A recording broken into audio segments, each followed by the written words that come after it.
Many of the most significant issues that afflict our world today, such as disease, economic disparity, access to clean water, systemic hunger, these are problems that don't discern our religious differences. They don't parse people into camps before they ravage. They don't care about our designations of us and them, the right ones and the wrong ones, religious and secular. And in fighting these issues, neither should we. And our work opposing these common enemies can also transform us into allies in the fights against bigotry and fundamentalism and closed-mindedness.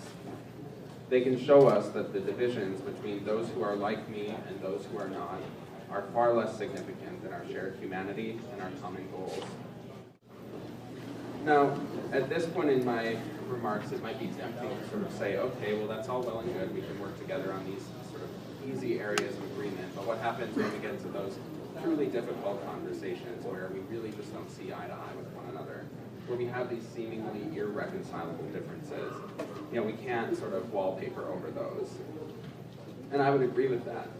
And in fact, I would argue that these kind of interfaith dialogues are the best context for those kinds of difficult conversations, because you've developed a trusting relationship where you're able to actually hear one another rather than simply shout past one another. You know, I think you can be honestly and strongly critical about what your disagreements are, while also acknowledging the humanity in the other person and acknowledging that freedom of religion is the bedrock of a civil society.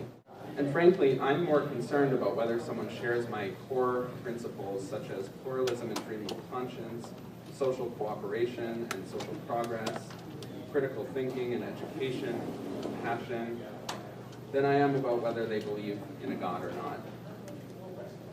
And working together, building relationships across these lines of difference, we can help transform the conversation about what our differences are.